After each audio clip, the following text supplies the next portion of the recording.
Today we're going to be talking about the finale episode of Season 2's Next in Fashion.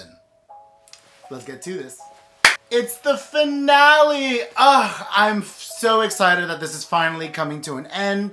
I had a really great time looking at all the looks from this season, and I'm very excited of any future potential seasons. I'm actually thinking about going back to Season 1 and looking at those looks and designing and illustrating looks for those runway concepts. So let me know if that sounds fun, because that sounds fun to me. This finale, the designers being Bao, DeAndre, and Nigel, were tasked with creating an 8-look collection.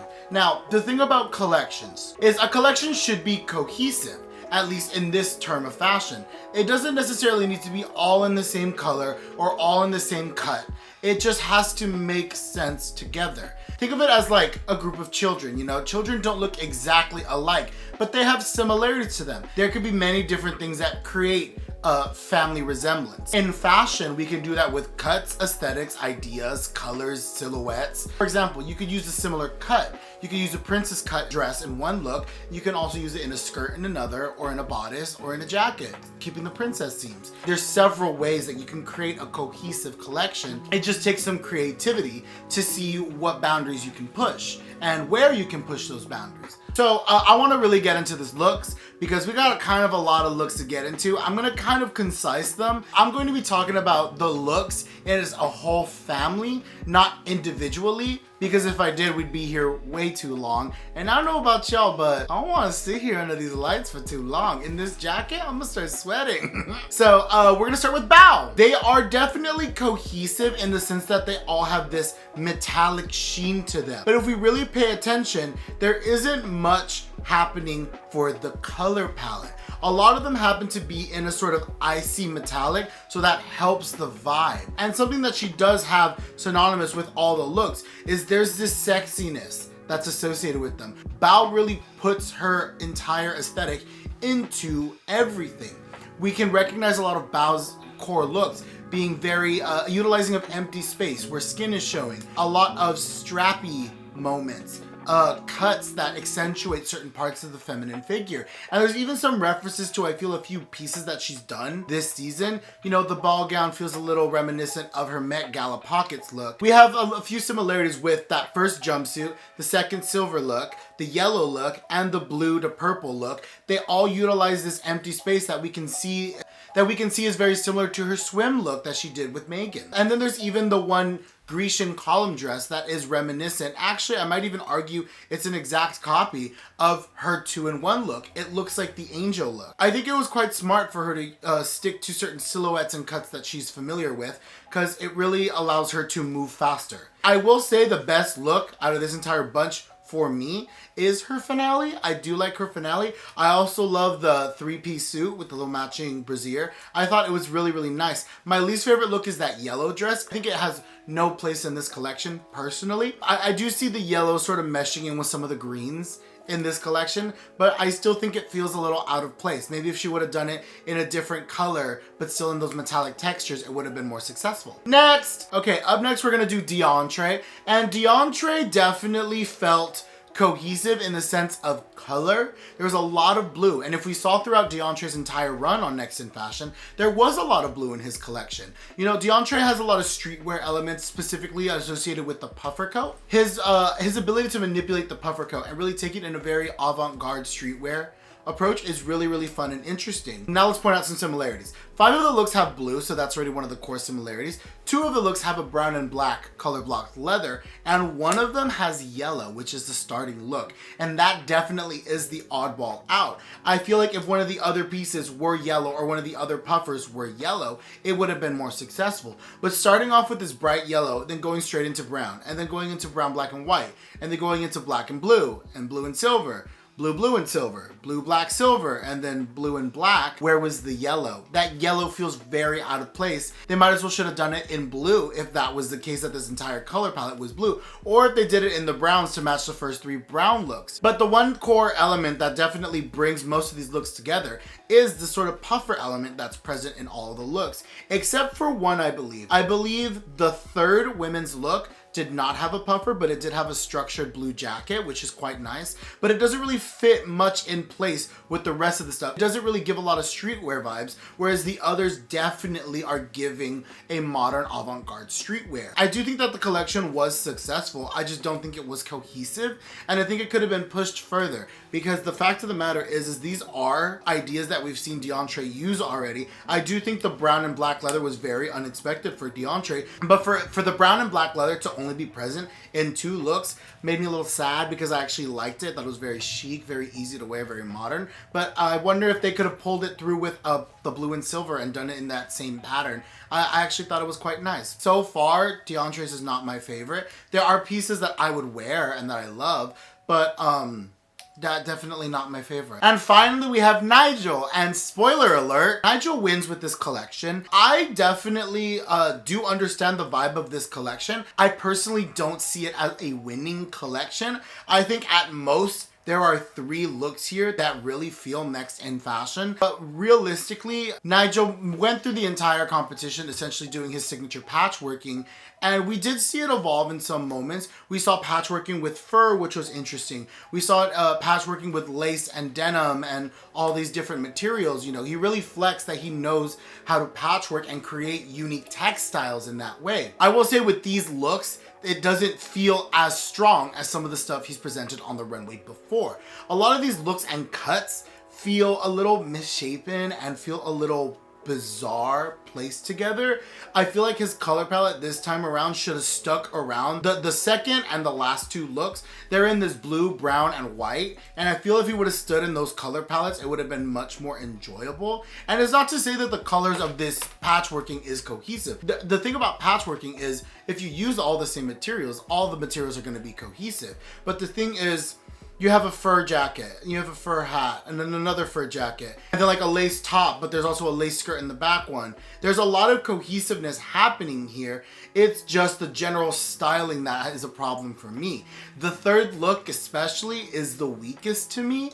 I think out of all it to me feels unfinished and feels like an afterthought. The second, the 7th, and the 8th look are the strongest out of this collection, and I wish that would have been more of the vibe that he went through with this collection. All in all, it's very interesting, very unique. You know, it sort of harks on this idea of sustainability, but all in all, I do think that the collection is cohesive. The colors are quite similar. The patchworking is present in it, and I do think it was very successful. I think it's the most cohesive out of the 3, with just that one look feeling unfinished. So I do feel he rightfully deserved the win. I personally was rooting for Bao, but after seeing those finale collections, I understand the decision to make Nigel the winner. His collection felt cohesive. It felt fresh. It felt young. It felt very streetwear, but I wouldn't personally say it's streetwear for the runway. I would say it's definitely streetwear in an editorial sense, which I still love. I think it's very, very nice, and I appreciate that type of fashion immensely.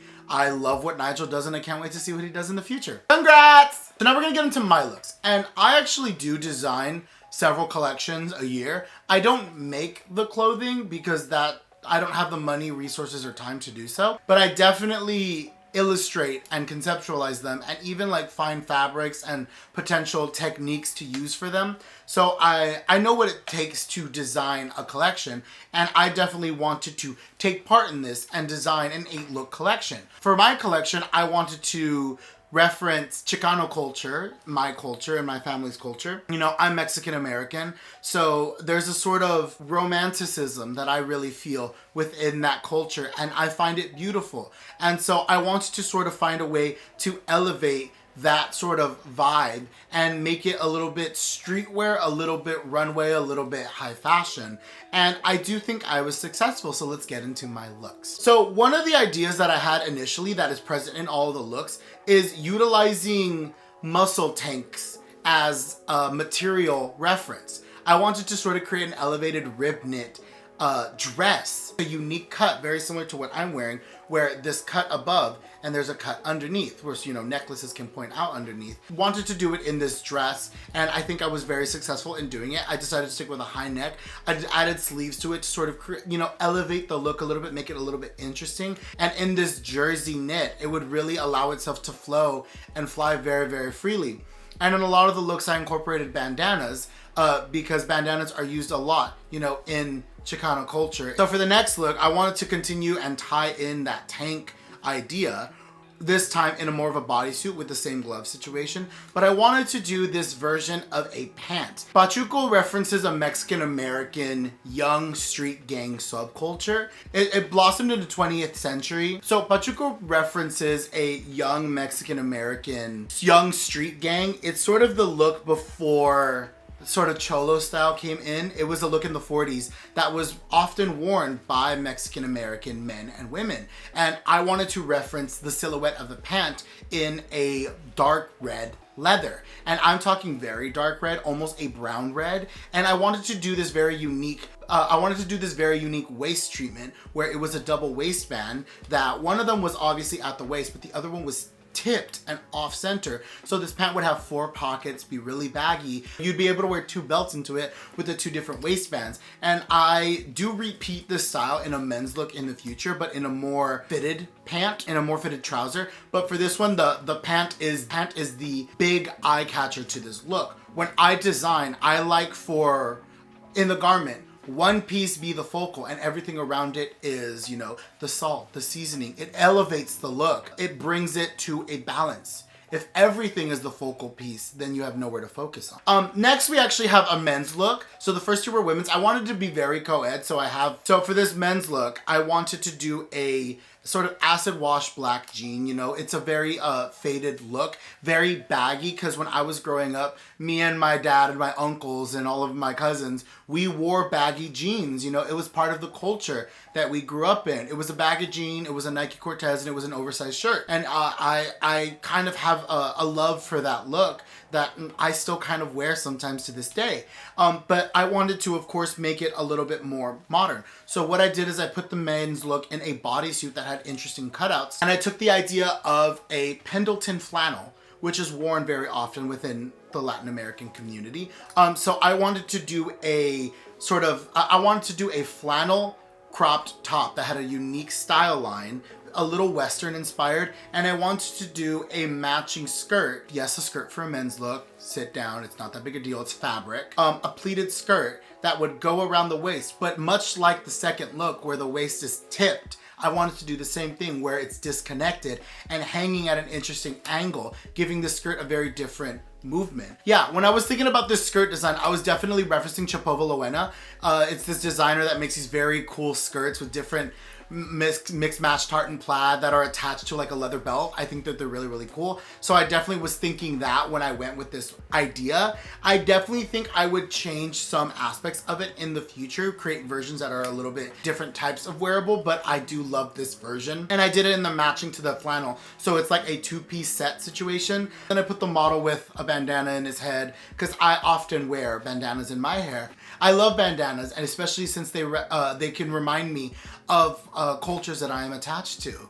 And I think that's beautiful. So for our 4th look, which is our 3rd women's look, I wanted to do a riff off of that last flannel look, the Pendleton flannel, but in a full 3-piece look. I wanted to do a similar cropped situation where it's a bolero, much like that first one. I wanted to do a bustier in the same material and a pleated skirt that had a very similar treatment to that detached pleated skirt, except this time it has a skirt foundation underneath it and it's still pleated at the bottom, but the pleats hang at an off angle, being similar to the last 2 looks. I love the idea of these style lines being tipped off a little bit because I love symmetry, don't get me wrong, but you know what I love more than symmetry? Asymmetry. I love asymmetry, and it's something that I definitely do a lot in my designing.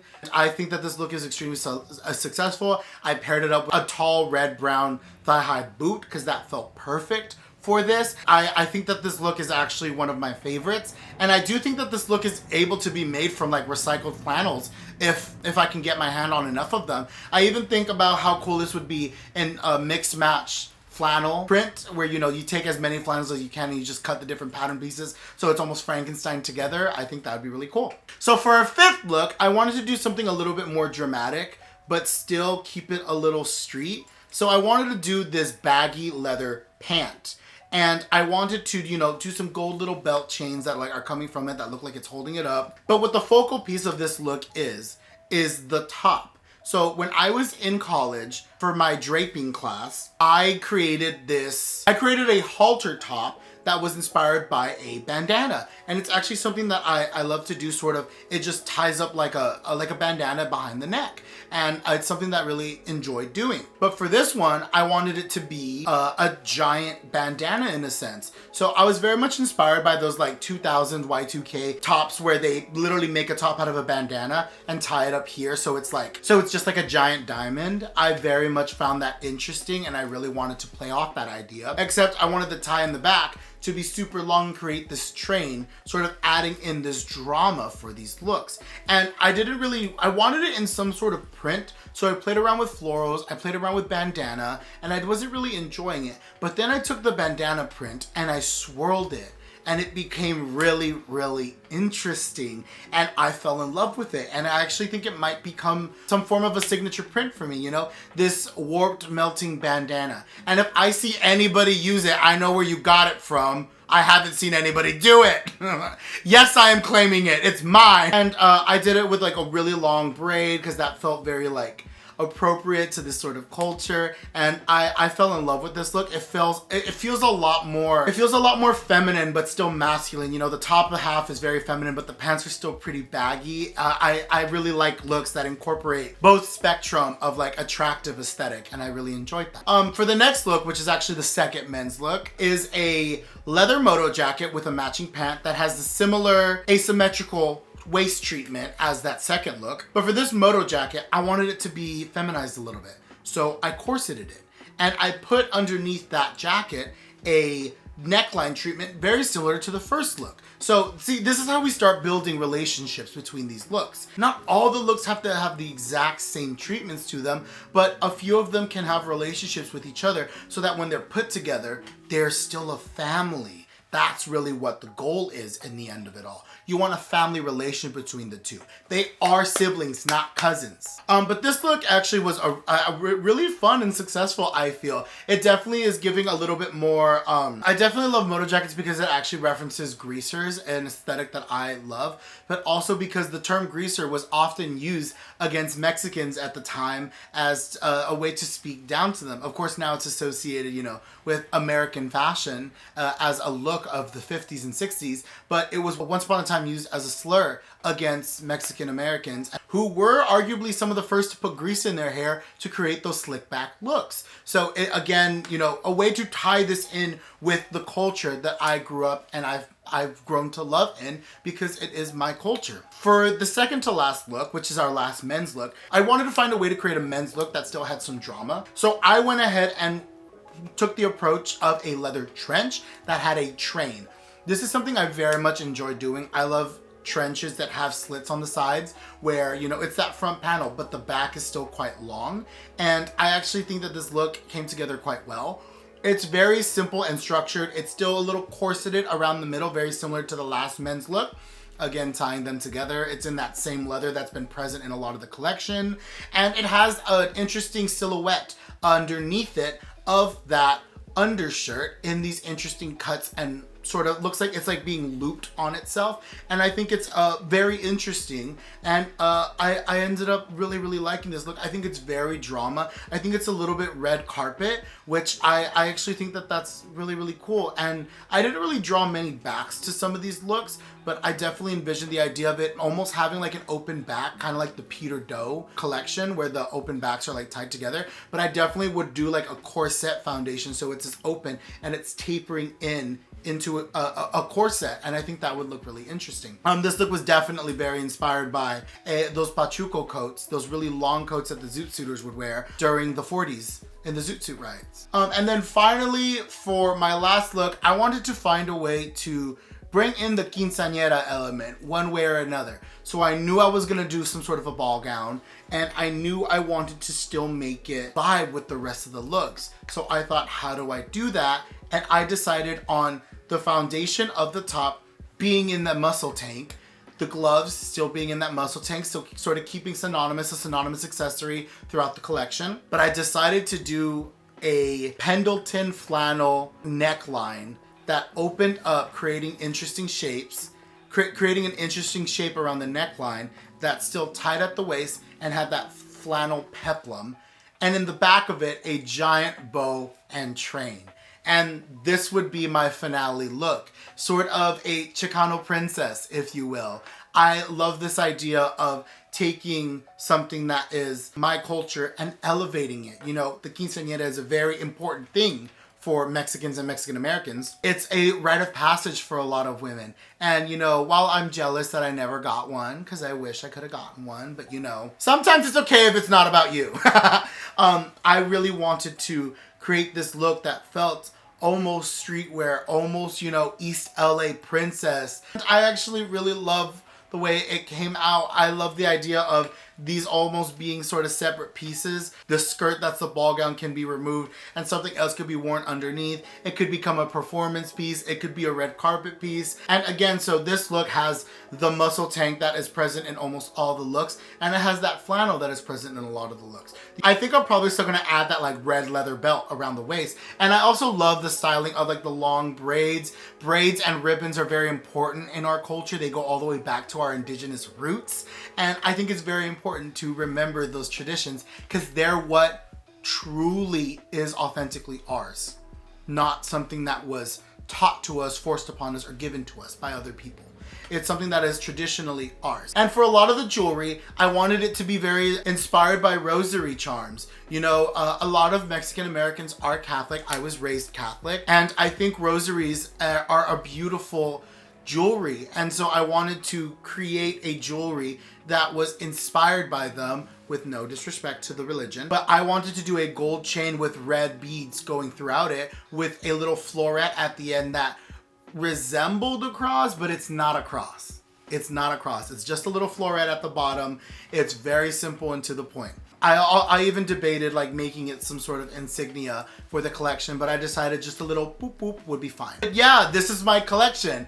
It took me a little while to figure out all the little details in these looks. The flannel print I made, the bandana print I made, you know, choosing the color palette for all this. It was definitely took me about 2 weeks, so I can't really imagine how making this in 3 days would look. Hats off to the designers, the finalists of Next in Fashion. You all really did an amazing job with the time you were given, so never feel bad about not winning. With that, what are some of my final thoughts? I guess final thoughts on the season. This season did not feel on par with the first one. Maybe it's because, you know, some of the designers just did not have the same reputation as the designers did in season 1. This season definitely felt more akin to Project Runway, but I did enjoy it. But that is also because I love watching people create and I love watching people be creative. And I especially love the opportunity of, given a theme and thinking about what I would do. And since I know fashion and I work in fashion, I can illustrate what it is that I would do. And it's definitely fun, and it's a practice that I think everybody should do, you know? I do hope for some more interesting design challenges next season, if there is a next season. And I hope that the themes feel fresh and fun. With that, I'm gonna go. It's been real, it's been fun. I'm so hungry. All I've had today is yogurt. But take care, have fun, drink water, happy Pride Month, and I hope that this inspires you to illustrate some collections and sort of figure out what a collection would be. I definitely recommend starting small, you know, do a little 3-piece collection and then grow it to 5 and then 8 and then 10 and then maybe more and more and more. You know, you could create a 50-look collection one day. So this is like a big project that's coming to an end, so I wonder what I'll do next. Oh God. Bye!